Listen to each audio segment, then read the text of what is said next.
Isang mapagpalang umaga sa ating lahat. Um, while praying, I made several preachings for today, but I do not know how to transition, no?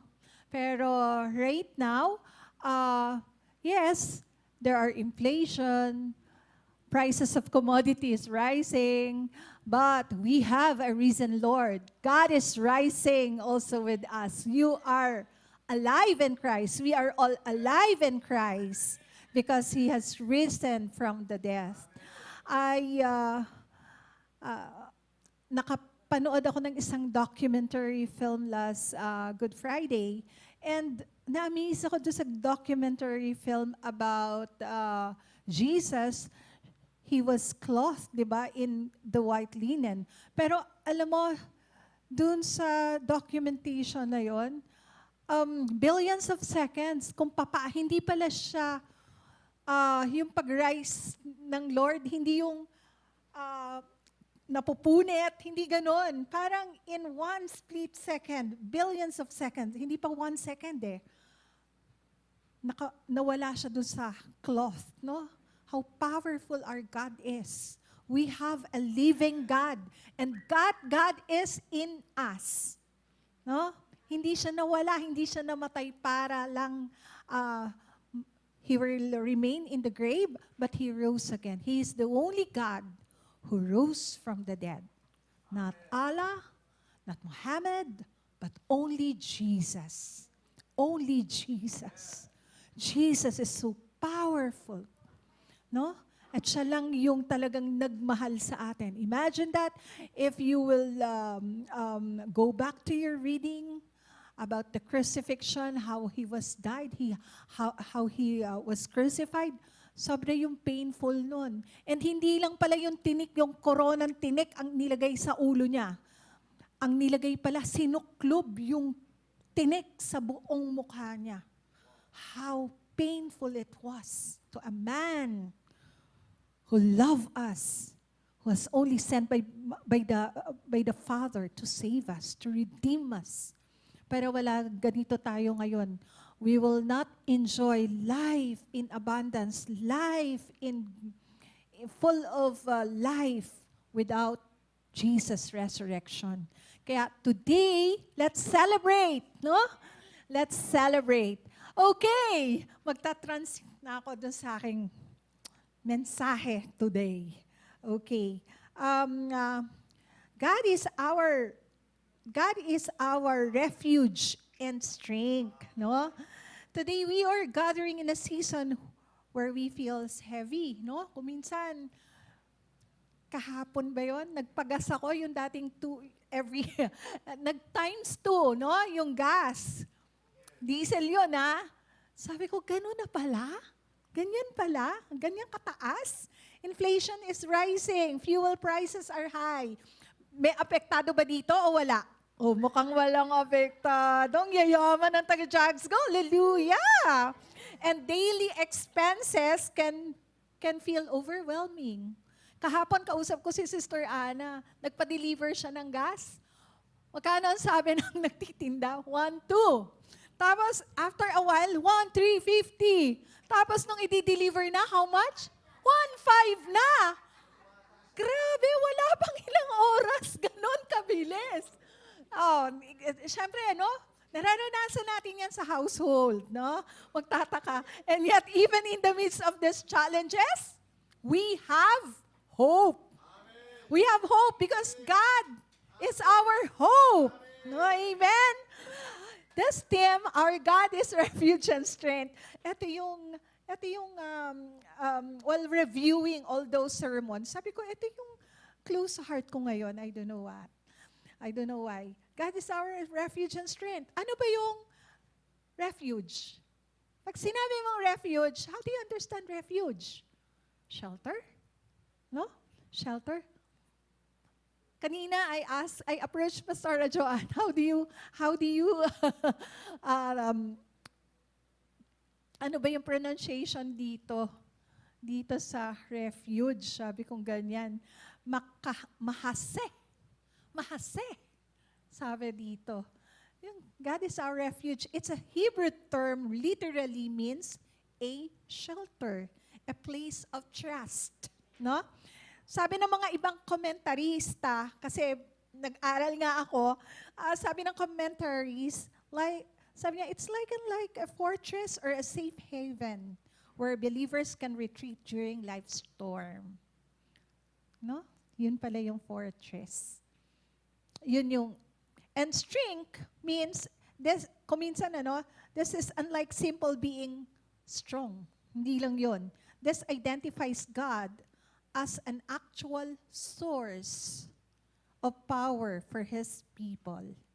Siya lang yung ating paghuhugutan ng kalakasan, kapatid. Sabi ng commentary, it suggests that God empowers believers to endure and face trouble rather than just escaping it. Pag sinabi nating a very present help in trouble or in time of need, it means very present. Ora mismo, no? May sinasabi, ora mismo, yun pala talaga, ganun pala yung aid ng Lord sa atin. Sabi ng ibang scholars, translate this as exceedingly, emphatically true, or clearly proven. No? It emphasizes that God is not distant observer. Hindi po malayo ang Diyos. Sabi dito ng isang komentarista na, no? Hindi siya yung observer lang, tinitingnan ka lang niya. Wala siyang pake. But it is readily found and immediately accessible. Pag sinabi mong immediately accessible, siguro wala pang isang segundo nandyan na. No? Ora mismo. Yun nga yung sabi. Sabi naman dito ni Enduring Word, no? Yung incarnational view niya, many Christians commentaries such as those from Crossway, ito I research about this, no? And working preachers see this verse as personified in Jesus as your Emmanuel, our Emmanuel. God is with us. No?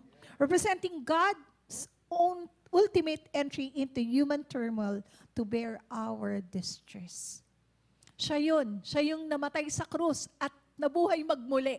No? Siya yun. Siya lang ang makakagawa nun. No? Ito yun naman yun sa perspective ko. When storms range, no? Tayo naman binabagyo. Wala ba ditong binabagyo? Personal na bagyo? Oh, galing talaga. Wala talaga. Ano? Whether financial, walang kinakapos. Hallelujah. Walang emotional turmoil. Wala talaga. Hallelujah. Talagang kakaiba pag ako'y nagpe-preach dito. Wala talaga ako, hindi ako makarelate. Kasi walang may problema. Hallelujah. No? God is the safe place where we can run to. Let us explore how this truth transform in our perspective. Okay. Sabi doon, we have to acknowledge struggles. Kailangan acknowledge yan. Hindi tayo pwedeng in denial. Alam niyo yun? Ay, magpapapray po ako. Pero ang sasabihin yung kabaliktaran, have you heard that? Ay, ang lakas-lakas po ng katawan ko. Pero may prayer item na ipag-pray. No. We have to acknowledge our struggle. We have to acknowledge it. Hindi tayo pwedeng in denial. Kristiyano tayo, nabubuhay tayo ng flesh and the blood. Hindi tayo pa-incarnate. No? Ang daming ganun. I realize, pag magpapapray, ay napakalakas po ng katawan ko. Ang dami ko po, ang yaman ko po ngayon. Ha? Bakit ka nagpapapray ng may need ka? No? Have you heard that? Have you encountered that? Binabaliktad nila kasi ayaw doon nilang i-face yung reality. Ginagawa nila, babaguhin nila. Kasi daw, wrong declaration daw yun.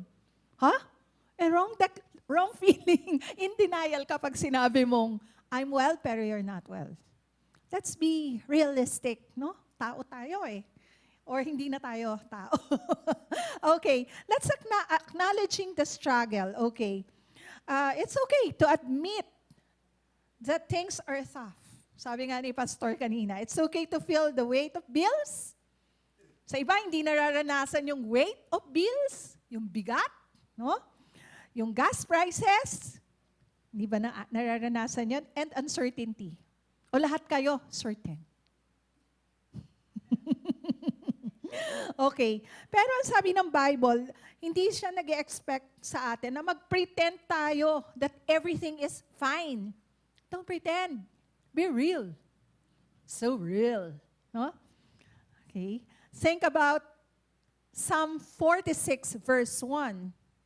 It's widely regarded by commentaries as declaration of confidence. I-shift natin do sa typical focus of a psalm from the author's crisis to God's immediate provision. Okay? So, sabi dito, God is our strength. Sabihin mo nga kapatid, God is our strength and God is our refuge and strength. An ever-present help in trouble. Of trouble. Notice that it says every present. Guys, sabi ko nga kanina, hindi siya malayo sa atin. No? Gusto kong i-share ito. This is a testimony. No? Alam naman natin lahat na may krisis, mayroong war. No? It was discussed many times to us by our pastors, even previous pastors. During time of Pastor Robert na may mention niyan about wars, rumors of wars, pero hindi na siya rumor. It's real. No? And I would like to share to you, it's an experience of my daughter. This is regarding yung February 28, nung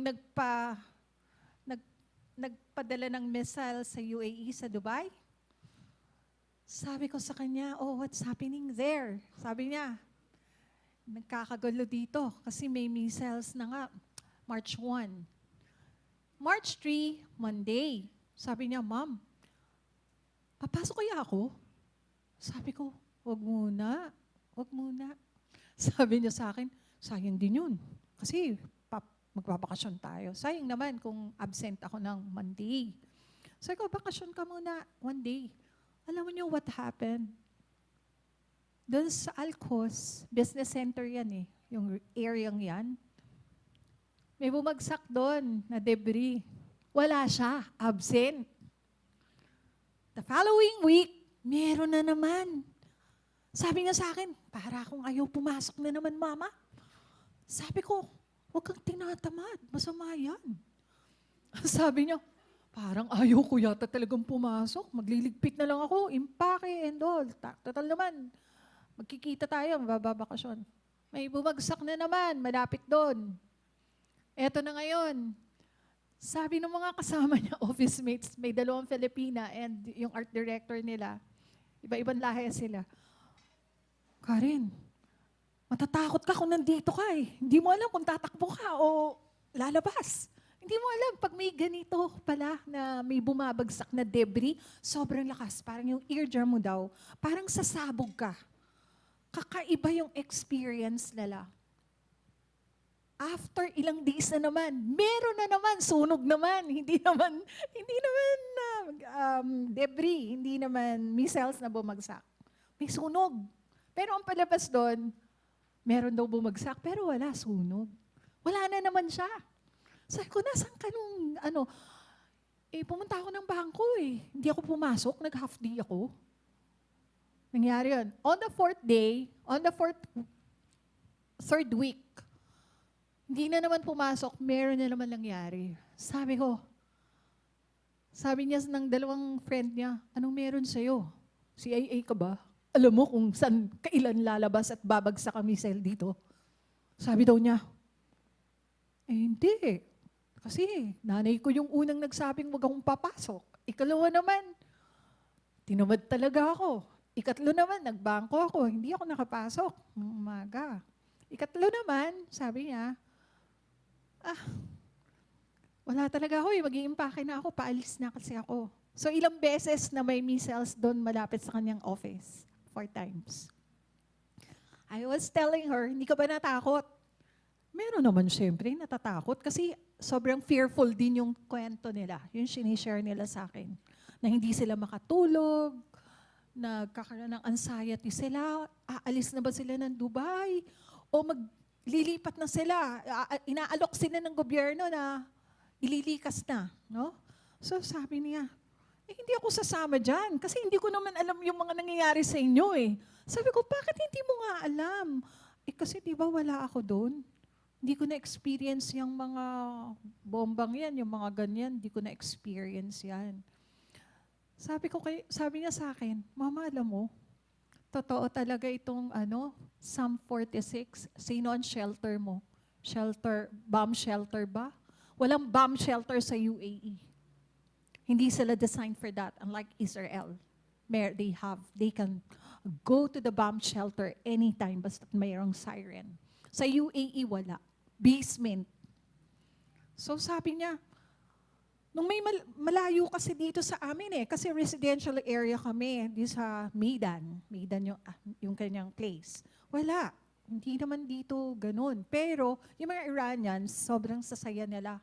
Kasi nga, nagigera sa kanila. Pero sabi ko, ano yung mangyayari sa kanila? Sabi niya, nandyan pa rin naman sila. Pero ang doon ako na-amaze nung sinabi niya. Sabi ko, hindi ka natakot? Hindi. Kasi my shelter is Jesus. Jesus is my shelter. I am safe in my shelter. Sabi ko, paano yan pag may malapit dito? Kasi naririnig nila eh. Sabi niya sa akin, it's only God who is our shelter. He is our deliverer in time of need. And then, na-realize ko, oo nga, sino ang tatakbuhan niya doon? Wala siyang kamag-anak doon. Babae siya. Kanino ka magkakaroon ng confidence? Sa nanay mo na nandito sa Pilipinas? Wala. So every time na iniingatan tayo ng Lord, naniniwala ako na yung pag-iwas pa lang sa mga ganong dilubyo, it's a calamity. It's sad reality na may nangyayaring wars. Tayo hindi natin nararanasan yung wars, pero kung minsan may war din sa puso natin, sa isip natin. Tama ba? May war ba? May nangyayari bang war sa buhay natin? Yun talaga actual. Kasi missiles, pinadadala ng Iran, no? Tumatama sa taas. Nakikita pa nga niya Nakikita niya, oops, may sumabog malapit sa Burj Khalifa. May sumabog malapit doon sa ganon. Alam nila Pero naka-blackout yung mga news doon. No? Because of the government. Bawal. So, what she did, may wisdom nga talaga ang Lord na pinoprovide. Sabi ko, paano mo ginagawa yan? Alam ko kung paano. Paano mo nga nalaman? Kasi, sinusulat daw niya, nire-record daw niya kung kailan merong ballistic missile na papasok. Sabi niya, nire-record ko. Kaya ang tanong sa kanya ng dalawa, CIA ka ba? Spy ka? Ba't alam mo kung kailan meron at wala? Kapatid, ikaw rin may ganun pagka-espiya sa Lord. Alam mo rin kung kailan aatake ang kaaway sa buhay mo. Tama? Alam mo rin kung paano ka iiwas doon. Kasi sabi dito, lumalayo na po ako. Sabi niya, God is our refuge. A very help in times of trouble. So, hindi mo natin nararanasan yon, pero talagang affected tayo ng wars. Directly, even our household. Mahal ang mga bilihin. So, ano yung pwede natin gawin ngayon? Okay. Sabi dito, Philippians 4:19. Basahin natin ito. Okay. Ayun, kanina, yung refuge is mahase. Mahase, this is a Hebrew term, literally means a shelter or a place of trust. Okay? So, our fortress, kanino ka nagtitiwala? Sino ang iyong shelter? Sino ang shelter mo? Husband, shelter mo? Family, shelter mo? No? Trabaho mo, yan ang shelter mo. Kailangan ng shelter natin. Sabi dito, God, si God, He is the place of trust. Okay? So,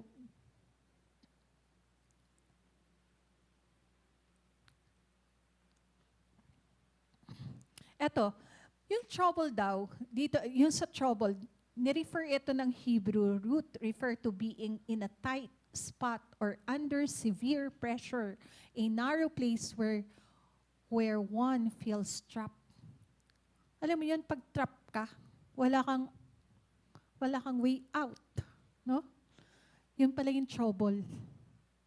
You are trouble. Ito yung yung Hebrew root ng refer to being a tight spot, no? Ito, I mentioned this already. Okay? Acknowledging the struggle. Kanina I was mentioning this. There are Christians, they are reversing their real situation. Na-mention ko na yan. Binabaliktad nila, pag-pray mo nga ako ng, ay, mayamang-mayaman ako ngayon. Tapos, so hindi mo maintindihan kung ipag-pray mo ba siya for provision? Ipag-pray mo ba siya? Kasi ang sasabihin niya, paki-pray nga po ako kasi ang galing-galing ko po. Have you ever heard that? Yung nire-revise nila, yung reality?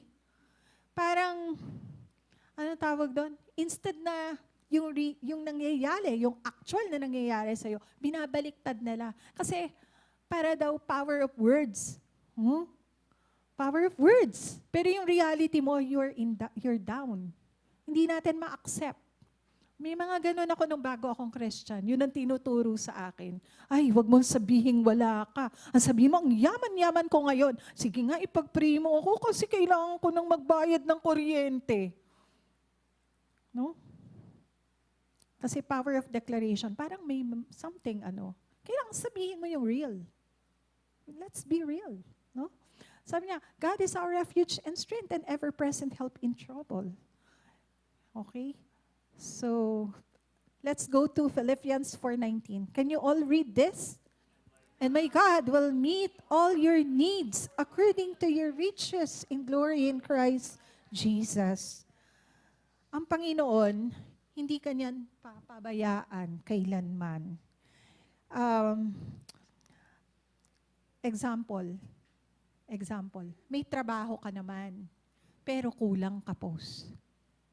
Nagkukulang ba o hindi? Kuminsan, pag hindi na budget ng maayos, nagkakaroon ng problema. No? Kaya nagpa-pile up yung utang, credit card dito, credit card doon. No? Kasi yung supplication ng Lord, hindi nagiging wise ang paggamit. Kuminsan naman, pwede ka namang kumuha ng side hustle para hindi ka magipit. Alam mo nang short nga yung binibigay sa'yo, kinikita mo, lalo na ngayon, sa taas ng bilihin.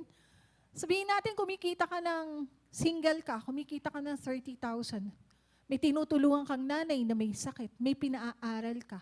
Meron ka pang binabayarang insurance, kotse, whatever. Parang hindi talaga mamimit yung needs, di ba? So ano yung dapat mong gawin? Ang Lord, very practical yan. Sa aming mga sellers, sa aming mga ahente po kasi ang hanap buhay ko.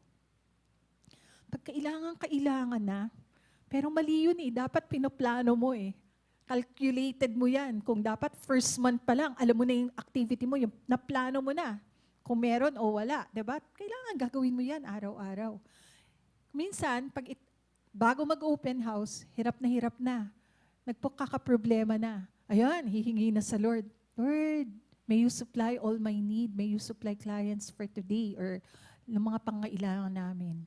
Minsan, ang Lord, tuturuan ka niyan. Laging may teaching ang Lord na ginagawa. Like I mentioned, kapos, kulang na dahil sobrang taas na ng bilihin. Ano yung ginagawa ng isang empleyado na hindi na talaga kasya? Will you use your credit card and then wala kang pambayad or hanap ka ng paraan?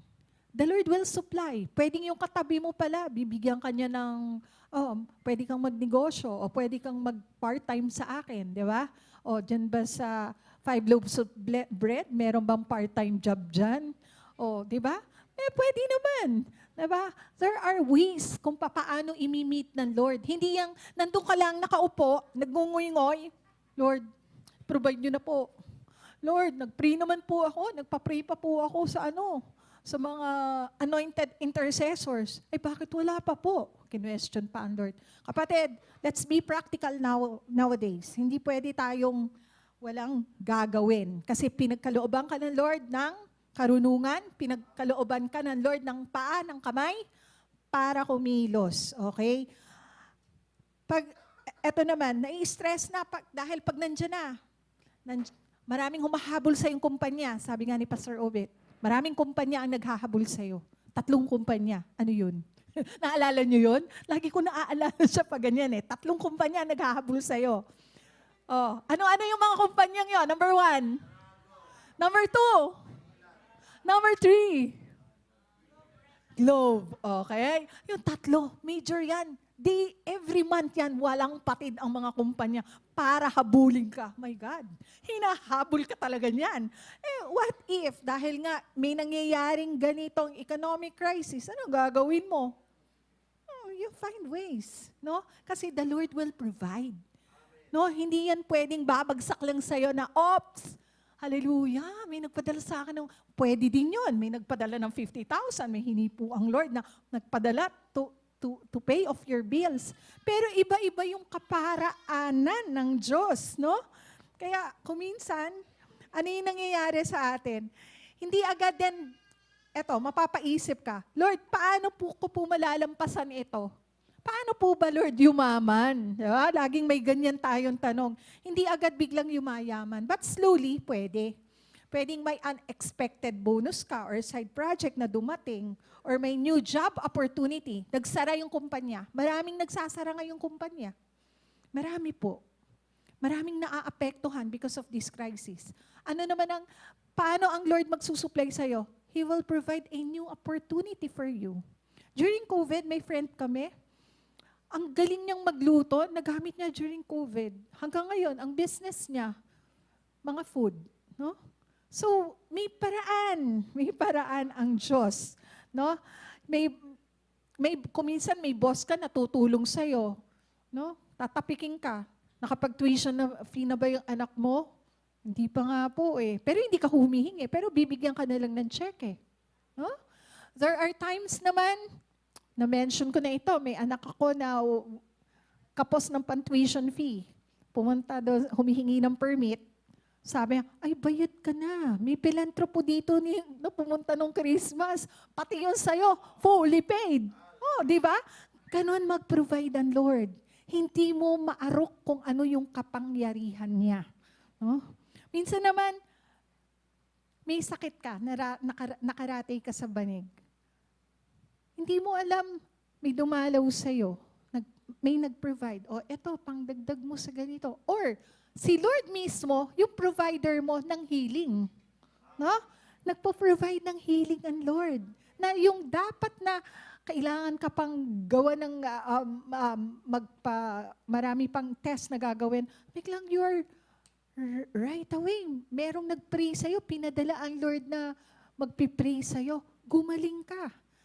There are lots of ways kung paano ang Lord magpo-provide po sa atin, especially nowadays. No? Pero si Lord po yun. No?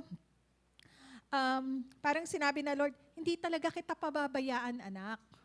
Lagi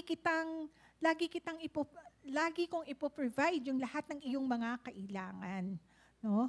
So, hindi ka dapat nag-worry. Sabi, next slide is, this is about worries. Okay, let's all read Matthew 6:25 verses to verse 34. This is one of his preaching in the mount. This is about do not worry. Si Jesus yung nagsasalita dito. Sige nga po, let's all open our Bible. Yung walang Bible, pwede na din dito. No? Sabi dito, therefore, Okay, pakibasa nga po.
Not to worry for your life. Okay. Okay. So, why worry, no? Worry not, sabi ni Jesus, no? Example dito, you see your friend, no? With brand new, eto sa verse 25. Lagi tayong nai-stress out, no? Nai-stress out tayo sa mga bills na nagpa-pile up, nai-stress out tayo sa mga binabayarang, ah, ano ba? Mga bagay-bagay, no? Hindi lang bills, no? Kuminsan, sabi dito ng Lord, instead of panicking, you make a budget. Mag-budget ka, kapatid. No? Alam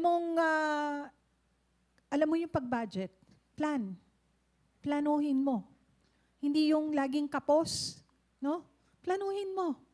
Hindi pwede tayong kailangan ipag-pray mo. Make a budget, pray about it, and trust that God will guide you to find solutions. May solusyon lagi yan. Ang Lord, hindi yan nagbibigay ng walang way out, walang solusyon. Okay? Sa verse 6, gusto ko iyan to. Look at the birds. Ano ba yung bird? Sa Israel nung araw, ang birds daw ay pinakamababang hayop. Walang pumapansin dyan sa birds sa Israel nung araw. Nung sinusulat po ito ni Jesus, walang pumapansin. Wala naman nung bird watching eh. So hindi talaga kailangang alagaan yung mga ibon. At mapansin mo, yung mga pumunta sa Israel, ang daming ibon, di ba? Kahit pa winter na, ang dami pa rin ibon. Di ba? Marami pa ngang nakakuha dito ng feathers? Angels, oo. Ang daming mga ibon sa Israel. Pero yung mga ibon na yun, ihinalantulad yan ng Panginoon na wala nang pumapansin dyan sa mga ibon yan. Pero, sabi niya, ito nag-remind na, don't work like us. They are fed. They're fed daily. Hindi sila nagugutuman. Kasi may pagkain sila.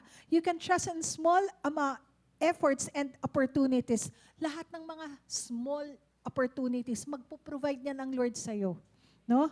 So, sabi dito, can worry add an hour to your life? Nag-worry ka ngayon. Example, gagraduate ka. Pero iniisip mo na kaagad, may tatanggap pa ba sa akin? Ganito na nga ang nangyayari, nagli-lay off na nga yung mga kumpanya. Alam mo, hindi ka pa nakaka-graduate. Ano kaya kung gagraduate ka? Ayusin mo yung buhay mo, mag-prepare ka, galingan mo, no? Ayusin mo, mag-aral ka pa. Hindi yung mag-worry ka. May kakilala akong ganyan, worry ng worry. Hindi pa nangyayari, nag-worry na. Anong nangyayari doon? Para kang nananakawa ng joy, ng peace. No? Dapat hindi tayo nag-worry. Kasi worry ka ng worry, hindi naman mangyayari. No? May mga nakaka-relate ba dito? Nag-worry pero hindi naman nangyayari? Ay baka kasi ganun eh. Baka hindi ko makayanan, hindi ko kaya yung ganyan. Hindi pa sinusubukan, umuurong na. Paano yun? 'Di ba? Hinalin tulad nga yun. Bakit ka nga mag-worry ng 1 minuto, 1 oras, 1 araw? No? Na hindi pa nangyayari. Naku, Baka hindi ko magawa yan. Nag-worry ka na, hindi mo muna sinusubukan. Kapatid, I'm talking to us, Jags Go QC. Mag-mature tayo sa ganito. Change our minds. Change the way you think. No? Kailangan transform na tayo by this time. Matured na tayo. No? Sabi dito, hindi daw makaka-add ng an hour to your life. So mababawas pa yung oras mo, magkakaroon pa ng mga linya-linya niyan. Or magkakaroon ka ng wrinkles, papangit ka pa ng pag-worry. Okay? Verse 28 and 29. Why worry about clothes? Look at the lilies. No? Hinalintulad po yan ng Lord sa damit ni Haring Solomon. Walang pakapantay. So isipin mo, ano kaya ngayon Sunday, ano kaya susuotin ko? Naku, nasuot ko na yan. Hindi na pwede yan. Eh sabi nga dito, si Haring Solomon, si Jesus po yung nagsusulat nito ha. Si Jesus po yung nagsasalita dito about worry not or do not worry. No? So makinig po tayo. No? You wear what you have confidently, knowing appearance isn't everything. Hindi naman lagi yung appearance ang mahalaga, no? Kuminsan, worry tayo, how do I look, no? Oh, nako, dapat pumunta na ako ngayon pumunta na ako sa mag-skincare na or pumunta na ako kay Belo para ma-lift yung mukha ko. Ang daming ganyan. Ang mga worries nila, pampaganda. Pero sabi dito ng Diyos, sabi ng Panginoong Jesus, bakit ka nag-aalala how you look, what you wear? Ano ba yung appearance mo? This is all about your look and your appearance. No? Hindi naman yun mahalaga. No? Ang mahalaga, you have that confidence in you that God is in you. Yun yung confidence natin. Hindi yung brand new whatever, or branded things. Hindi yun. Ang confidence natin, kahit yan ay Divisoria, Taytay, Palengke, ang mas mahalaga yung kalooban natin. No? Okay? So, verse 30, 31, and 32, do not worry about what you eat or drink. When deciding meals for a week, no? Kuminsan nag-decide tayo. Ito yung meals namin, nakaplano na. Alam mo, recently lang, sabi ko, bakit nga ako nagplano ng ganun? Ba't inaalala ko yung pang next day? Yung first day pa lang, hindi ko na maubos. Alam mo, kuminsan tayo, sabi ko, ba't ako nagluto ng napakadami? Dalawa lang kami. Kasi nag-worry ako na, baka dumating ako. Kaya, yun nga, di ba, nagtitipid ka. Lalo ka palang mapapamahal kasi hindi mo na makakain pag laging paulit-ulit. And hindi rin maganda yung laging nakastore up yung sa ref, yung cooked food. No? Doon ako nadali ng gastroenteritis. Totoo po yan. Sinabi ko yan kay Pastor B-Boy kasi ang daming nakapiled up na mga food sa ref. Kasi nga, ayaw mo nang, nagtitipid ka. Syempre, iba-budget mo, ang daming pagkain, naluto, tapos yung pala, yung kawo-worry mo, nagkasakit pa ako. Kasi nga, yung chat ko, hindi pwede pala ng recook or reheat. I realized that. Maling-mali, di ba? So dapat kung ano lang yung pwede mo ngayon, yun lang yung iluto mo. Worry mga nanay. Wala na tayong pangkain mamayang tanghalian. Kumakain naman ng agahan. Usually I'm addressing this to the wow. Laging nagwo-worry. Paano na bukas? Paano na ano yung lulutuin ko? Ano yung budget ko bukas? Mga kapatid, I'm talking to you straight. No? Worry tayo ng worry. Yung pala. Mamaya naman, meron na namang bagong provision. Kaya worry not. Like Holy Week, ang daming pagkain. Nagluto pa ako ng pagkain. So lalo nag-pile up yung pagkain. What happened? Nung nagka-gastro ako, bawal akong kumain ng mga nilutong yon. Di ba? Yung mga nilutong yon, sabi ko, baka doon ako nadali. Anong ginawa ko? Dinispose ko. Kesa namang ipamimigay ko, nadali na nga ako di ba?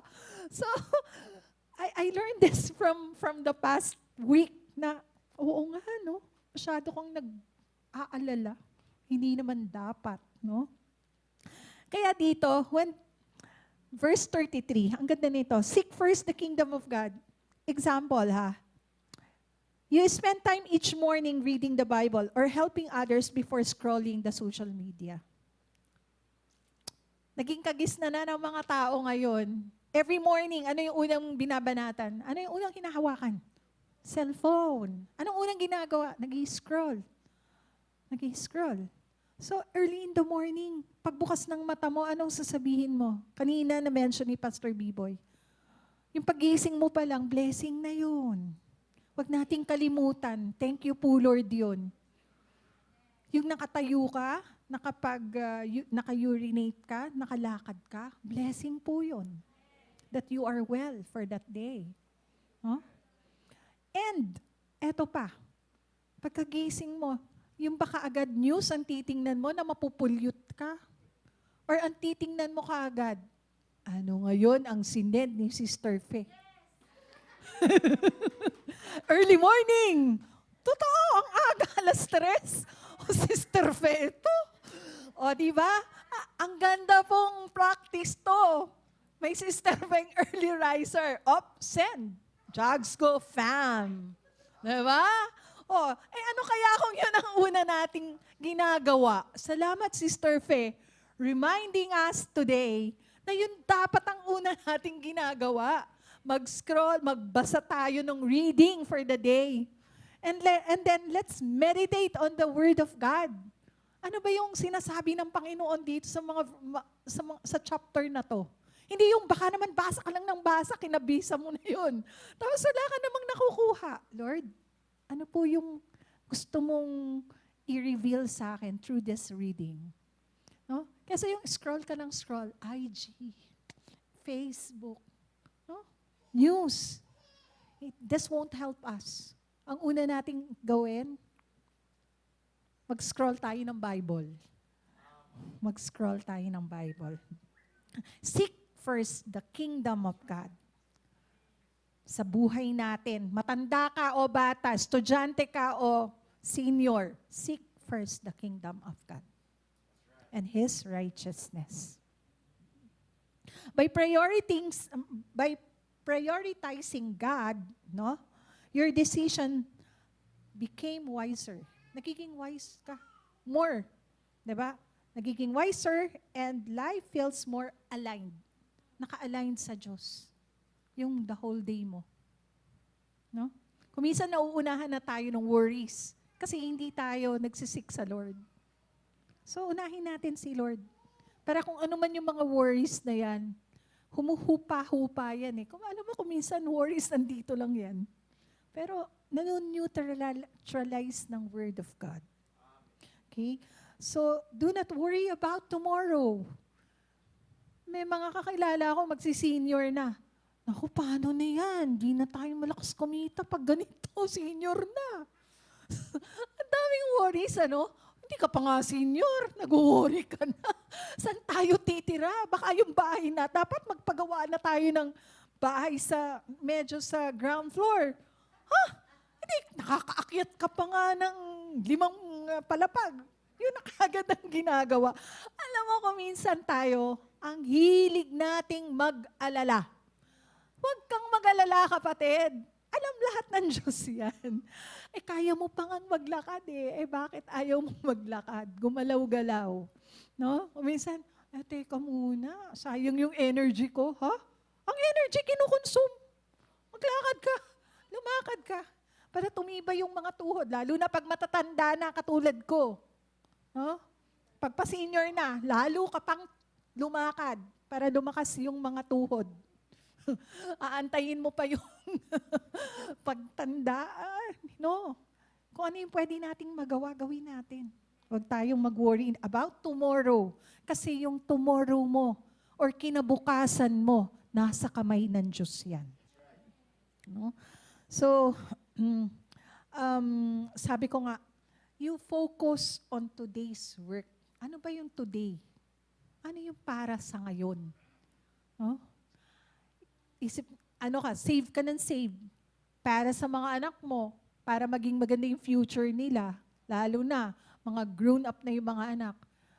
'Di ba? Hindi naman, walang masama doon.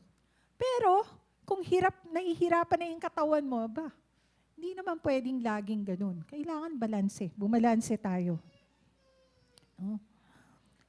Sabi dito, Psalm 37 verse 25. God's faithful, sabi dito, pakibasa. Si Haring David po ang nagsabi nito. I was young and now I am old, yet I have never seen the righteous forsaken or their children begging for bread. Totoo po ito. Totoo po ito. Kasi dahil sa katapatan ng Diyos, ito po ay proven, ang katapatan ng Diyos sa lahat ng henerasyon. Hindi lang yun sa ngayon, even to your children and to your children's children. No? Kung medyo nahihirapan ka sa mga circumstances ngayon, may pag-ahon po yan. No? No? Hindi yan laging ganon. So, mga kapatid, sabi dito, ito po ay kinuha ko sa Bible. Sabi dito po, lahat ng mga pag sinabi mong righteous, these are people na naka-align po with God's will. Naka-align yung buhay mo sa Diyos. And God provides for those who trust Him. Pag nagtitiwala ka sa Diyos, magpo-provide yan, even in your old age. And God provides for those who trust Him. No? May word for those who trust me, for those who trust Him. Hindi dun sa for those who ignore Him. Kaya kailangan nagtitiwala tayo. No? It doesn't necessarily na promise a life without hardship. Ha?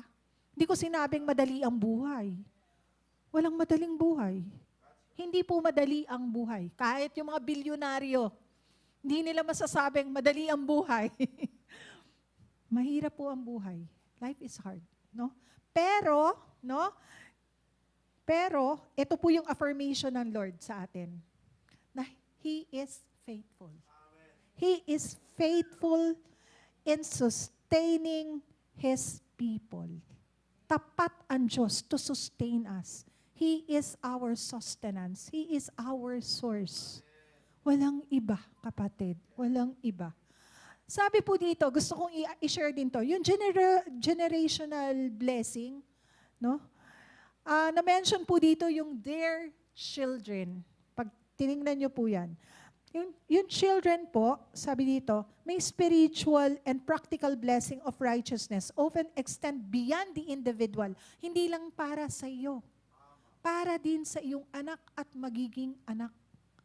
So yun ay may generational blessing. No? So hindi lang yun nakaakibat, nakalaan ay para sa iyo.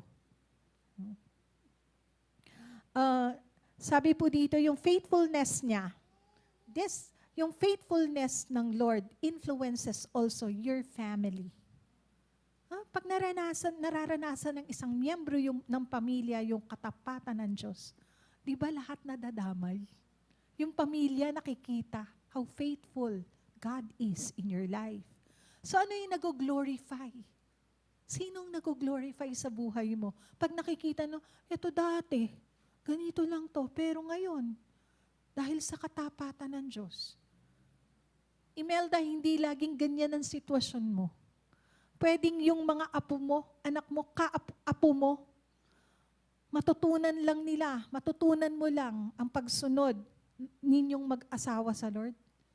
Gagaan ang buhay. Mababago ang buhay. Kahit yung mga apo, mababago. Marami kong nakitang mahirap, no? Pero gumanda yung mga buhay nila. Bakit? Merong isang miyembro ng pamilya na mayroong pagkakakilala sa Lord. Nahahawa yan. So, napakaganda po nito. Hindi lang ito yung para sa'yo. No? life experience as authority. May authority si Haring David. Nakita lahat niya. Ang mga kabataan, nakita niya yung mga old, nakita niya yan eh. No? Sabi sa testimonya niya, comes from observing God's faithfulness over decades. So kung ikaw ay matanda na, dahil old na diyan po si Haring David, nakita po ni Haring David yung pagkilos ng Diyos sa mga nagtapat sa Kanya. No? Ang ganda po nitong Psalm. May twist lang ito yung Psalm 37 na to. Pero yun lang yung kinuha kong verse, no? Okay. When we make God our refuge, no? We don't just survive the storm. Hindi ka lang magsusurvive. We are strengthened by Him to face it with courage. Merong kang napapalakas ka pa na maging matapang, maging courageous, no? Okay. Pag ang Diyos natin ang ating refuge. Okay. Pag ang refuge natin na yun, Lord, we have hope in the midst of economic pressure. Tama po ba? Meron po tayo niyan. Nakakita ka na ba nung yung tightrope walker?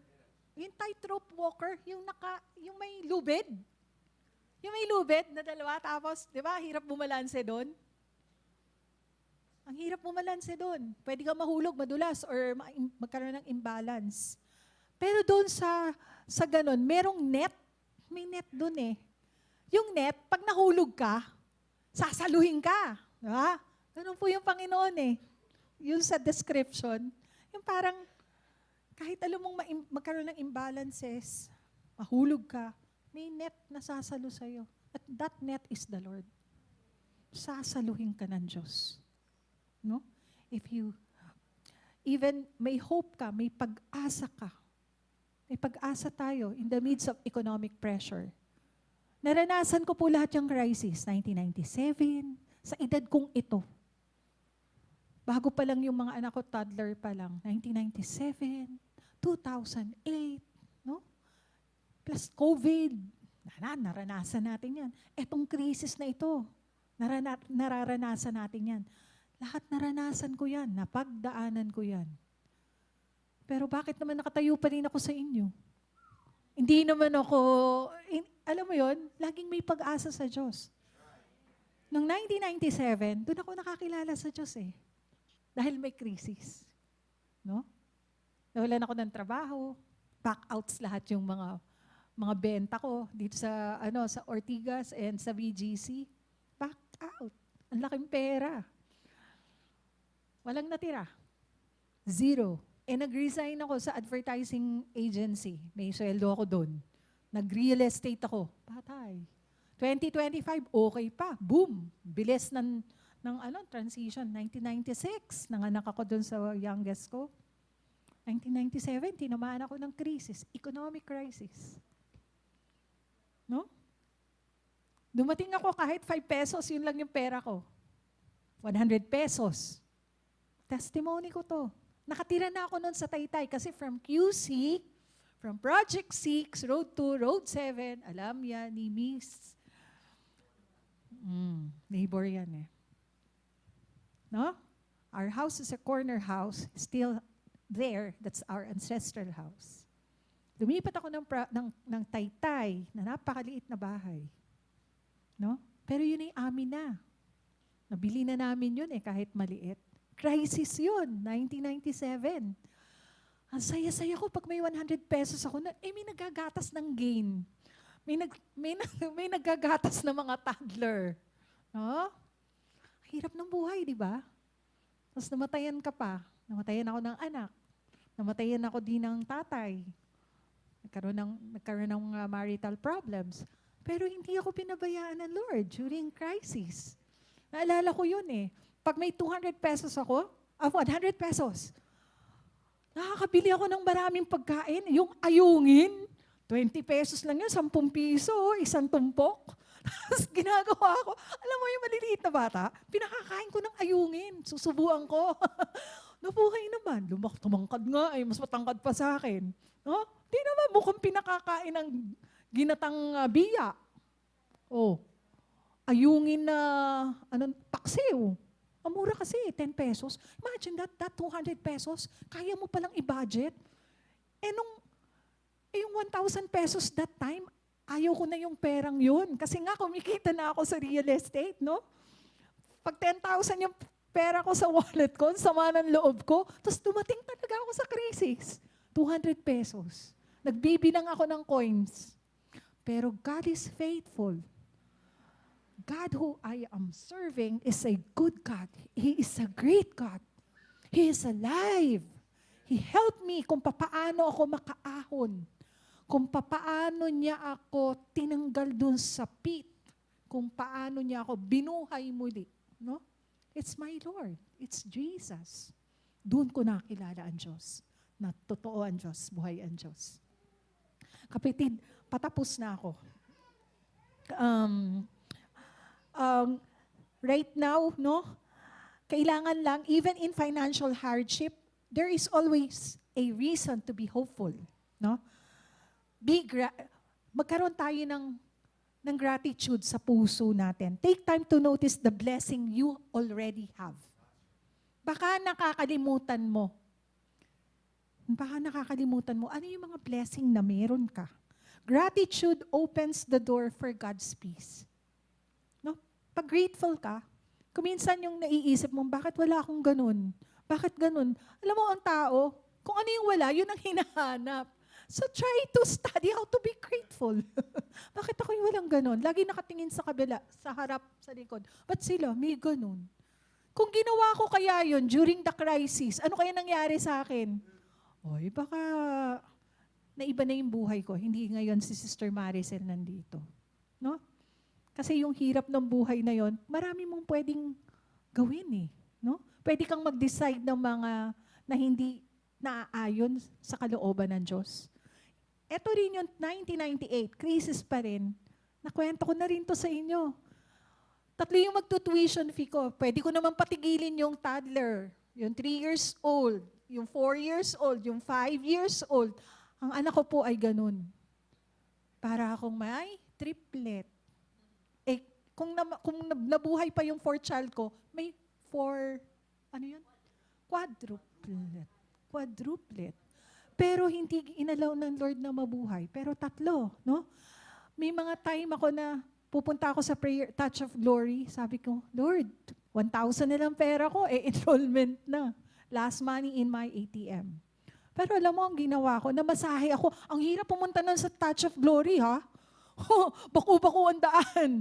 Ang hirap. Talagang para kang nasa ang hirap pumunta.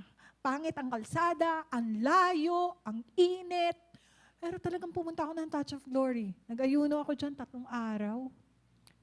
Hindi ko yan makakalimutan. May 15, 16, 17. Alam mo, pagdating ko ng May 17, bumaba ako. May nag-bless sa akin Chinese, naka-envelope. Sabi ko, no, I don't know you. Kasi bagong Christian ako eh. Sir, no, ma'am, no. No, this is for you. God told me to give you this envelope. Alam kong pula. Ay, pera yun eh. Diba? Ay, alam ko yung pula. Ay, pumunta ako sa CR. Pagkatapos, sabi ko, ay, thank you po. Sabi ko, ba't ako'y binigyan nun? Hindi ko naman kakilala yun. Nakikita lang niya ako nandun. Kasi noon, ang touch of glory, merong parang, yung parang doon sa taas, doon natutulog. May ganon. Anong tawag doon? Attic. Doon natutulog. 50 pesos lang. O doon ako natulog. May dala akong tubig. Absolute. 3 araw, isang absolute. Tapos nakikita niya ako. Sabi ko, ano kayo nakikita nito sa akin? Kasi tinitingnan niya lagi ako. Mabango ako noon ha. Kasi naka-Gucci perfume ako noon para hindi obvious na ako ay purita. Talaga. Totoo. Seryoso. Pero alam mo, hindi naman niya ako amoy na ako'y mabantot. Kasi siyempre, iba-iba yung mga tao doon. Pero one thing is sure, binigyan niya ako ng blessing. Hindi ko yun makalimutan. Pagbaba ko ngayon ng touch of glory, yung anak ko may sakit, yung pala para doon sa may anak kong 3 years old.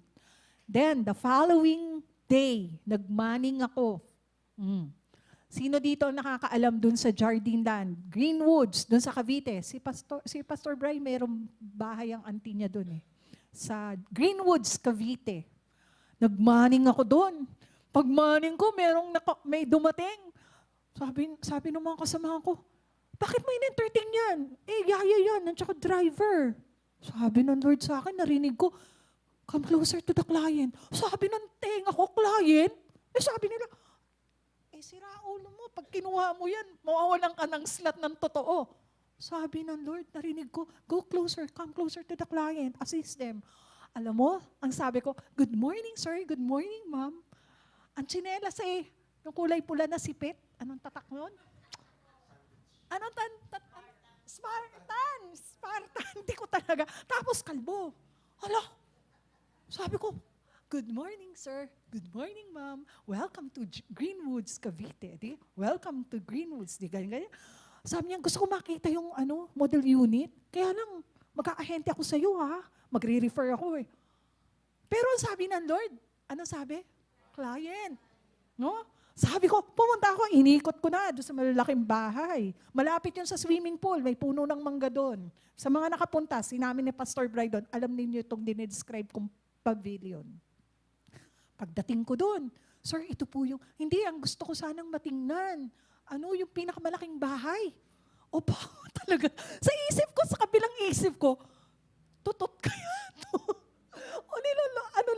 Talagang bogus. Pero sinabi niya, titingnan niya, malaki. Mind you guys, pagpasok, nag-usap sila, eto na. Sabi ko, ano kaya ito na? Baka may i-refer na to. Sabi niya, eto na, magkano to? Sabi ko, sir, 3.8 million. Sige, cash. Magkano cash? Ay, buyer pala? Alam niyo, hindi ko talaga makalimutan yan sa tanang buhay ko. Kasi, buyer. Tapos sabi niya sa akin, dito na tayo, dito kita pipick upin. Patrol yung kotse. Ako naman, wala naman akong takot kung ako'y kikidnapin. Ano naman ang pantutubo sa akin ng magulang ko. Sabi ko, sumama ako. Punta tayo sa Sita Italia. Malayo yun. Ginaldo highway yun. Sumama po ako. Sabi ng Lord sa akin, buyer eh. Paano kung kinidnap ako? O di sama naman ako. Pag sama ko doon, teka muna, huwag ka munang uupo. Aba, may kondisyon pa ito si madam. Huwag daw akong uupo. Nandun na ako sa may sala. Sabi niya, huwag kang uupo. Alam mo, tumakbo sa taas sa second floor, kumuha ng Biblia. Regalo ko to sa'yo.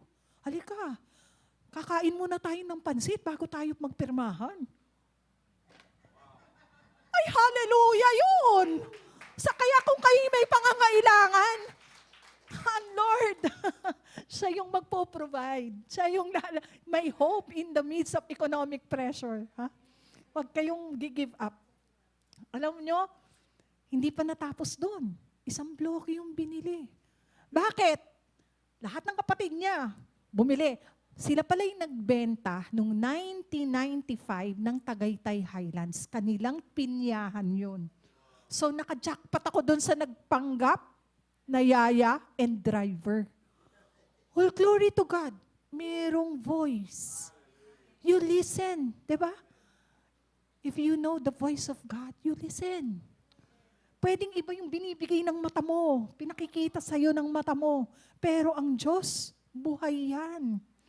Hindi yan bingi. God is not dead. He is alive. Hallelujah! Hallelujah! Hindi yan Diyos na bato or anong klase. So, pray. Number 1, practical faith. Ito natin na steps. Pray. Pray for God's dependence. Depend on God. May daily struggle, pero not just for big needs, but also for your small daily pressure. No? Be wise stewards. Stewards ka dapat. Maging tama ka. Mag-budget carefully. Prioritize essential. Reduce waste. Diba? Using God's wisdom is part of trusting Him. Gamitin natin yung wisdom. Kasi yung wisdom nanggagaling yan sa Lord. If you trust the Lord will pour out so much wisdom to you na magagamit mo yan sa araw-araw. Pang-araw-araw ang Panginoon. Pang-minuto ang Panginoon. Hindi pwedeng tuwing linggo lang, ha? Okay. Be generous. Giving even when resources are tight, giving invites God's blessing. When you give, it invites God's blessing. Inaanyayahan mo yung Diyos pag ikay nagbibigay. Pero pag ikay nagdamot, wala lang. Kung ano lang yung pwede. No? So katulad nga ni David, no? David fled to a literal cave for safety. God can be our spiritual refuge even when finances feel like a storm around us. And number 6, inspiring hope and faith. Church, we may declare God is our refuge. God, make it personal, kapatid. God is my refuge in times of trouble, no? I trust you, Lord, even when life is uncertain. This declaration is more than words. It's a choice to anchor your heart in His promises. God is with us in every moment. Moment, ha? Hindi pag lang kailangan mo siya. No? Kahit saan yan, moment, God is with us. He is with us, the Emmanuel. No? Yung protection niya, yung provision niya is always eternal. Okay? So I'm done. Okay, to recap, acknowledge the struggle. Wag na tayo mag-deny. No? Acknowledge it. Number 2, make God your refuge. No? Trust Him to meet needs. Not only needs, even once kaya. Pero, kayang parehas niya yung gawin. No? Engage in practical steps of faith and community support. Meron akong nakita last week na sa sobrang taas ng gas, merong mga group of Christians na pumupunta sila sa mga gas station, yung mga riders, binibigyan nila ng 500 pesos na gas. That's community. Alam mo yon, community support. Like pandemic. Nung pandemic, di ba may mga food pantry na pinamimigay? Sa ganitong sitwasyon, let's be generous. Pag alam mong may pangangailangan ng kapatid mo, hindi na kailangang makita pong hirap na hirap. Give, and it will be given back to you. No? Tapos na po ako. Maraming salamat. Thank you po, Lord. I hope some very simple teaching today, I hope and pray na may take away tayo, may nakuha tayo. Maraming salamat po, Lord. Thank you po, Lord. God bless us all. Thank you po.